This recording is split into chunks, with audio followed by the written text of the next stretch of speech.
Okay, त्यसै गरी सुशासन व्यवस्थापन तथा सञ्चालन ऐन 2064 को परिच्छेद 2 को हामी दफा 7 मा छौँ है। दफा 7 मा चाहिँ नेपाल सरकारले अख्तियार गर्ने नीतिहरूको बारेमा रहेको छ, जसमा उपदफा 1 मा रहेको छ संविधान तथा अन्य प्रचलित कानुनमा व्यवस्था भएका नीति एवं समय समयमा चाहिँ अख्तियार गरिएका नीतिका अतिरिक्त है मुलुकले चाहिँ है मुलुकको एउटा प्रशासनिक कार्य सञ्चालन गर्दा नेपाल सरकारले देखाएका नीतिहरू अख्तियार गर्नेछ, जसमा हामी सरसर्ती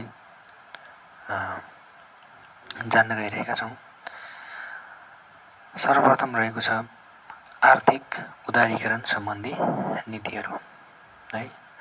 आर्थिक उदारीकरण सम्बन्धी, त्यसै गरी गरिबी निवारण सम्बन्धी है, त्यसै गरी आर्थिक उदारीकरण, गरिबी निवारण, त्यसै गरी सामाजिक न्याय सम्बन्धी नीतिहरू, त्यसै गरी प्राकृतिक तथा अन्य सार्वजनिक स्रोतको दिगो तथा कुशल व्यवस्थापन है, त्यसै गरी महिला सशक्तिकरण तथा लैङ्गिक न्यायको विकास है, त्यसै गरी वातावरणीय संरक्षण सम्बन्धी नीतिहरू, त्यसै गरी जनजाति, दलित, आर्थिक तथा सामाजिक रूपमा पिछडिएका वर्गको उत्थान गर्न सम्बन्धी नीतिहरू, त्यसै गरी दुर्गम क्षेत्रको विकास तथा सन्तुलित क्षेत्रीय विकास सम्बन्धी नीतिहरू है। त्यसै गरी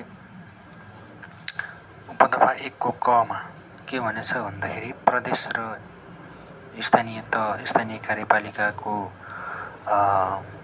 सम्बन्धी चाहिँ के छ भन्दाखेरि प्रदेश सरकार,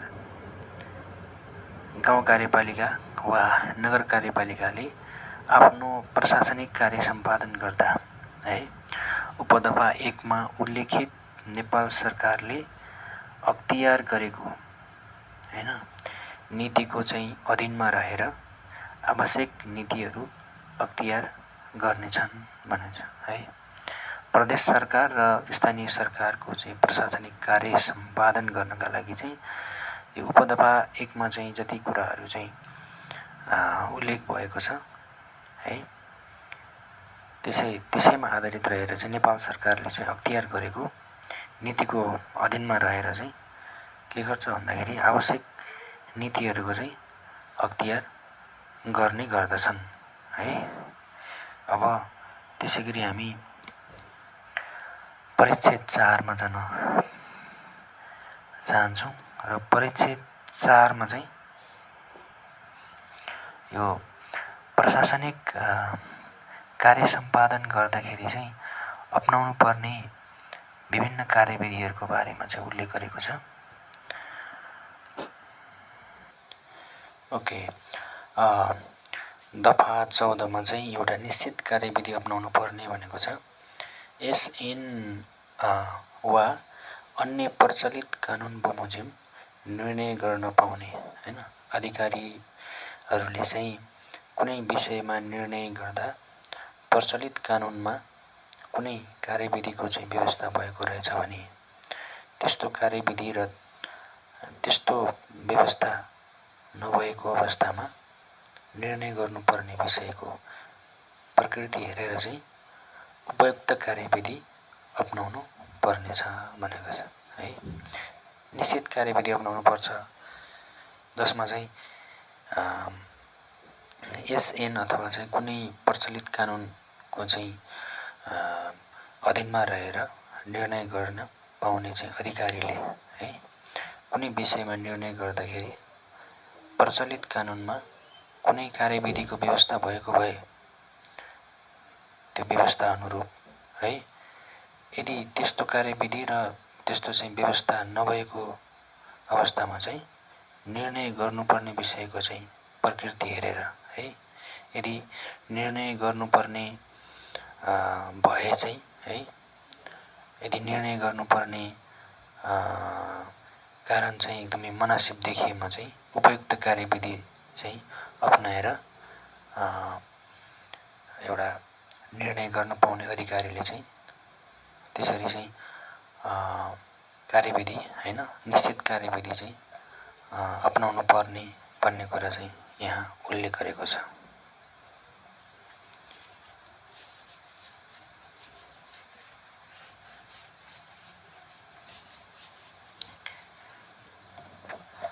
अब चाहिँ हामी दफा 15 मा जाउँछौँ।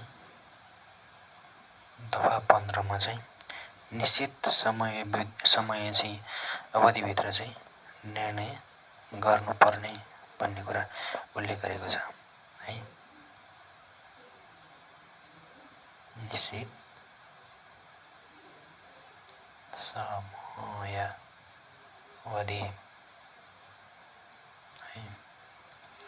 निश्चित समयावधि भित्र निर्णय गर्नुपर्ने।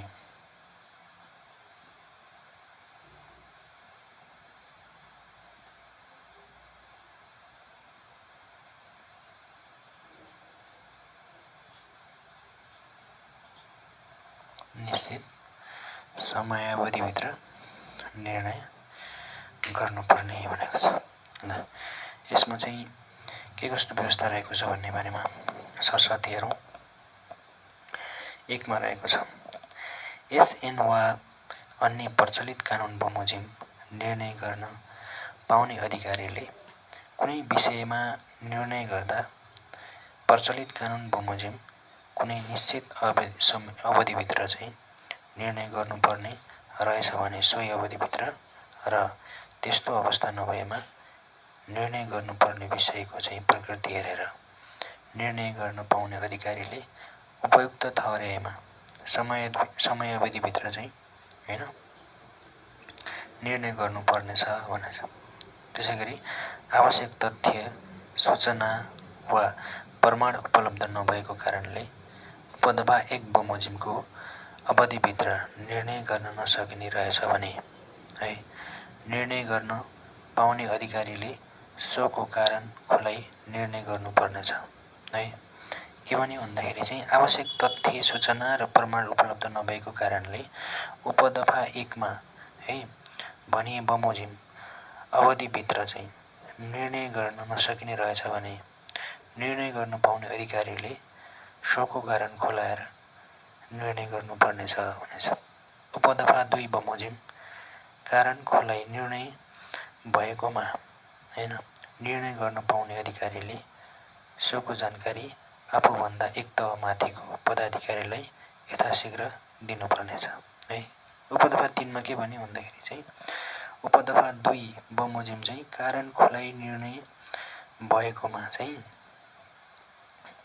निर्णय गर्न पाउने अधिकारीले चाहिँ सोको जानकारी चाहिँ आफूभन्दा हैन एक तह माथिको चाहिँ पदाधिकारीहरूले हैन यथाशीघ्र जानकारी दिनुपर्ने हुन्छ है।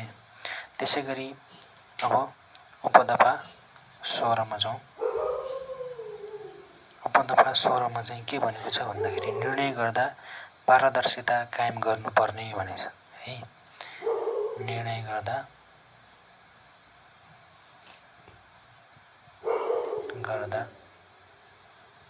पारदर्शिता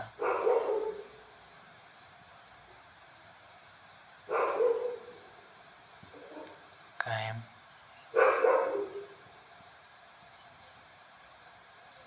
गर्नुपर्ने है।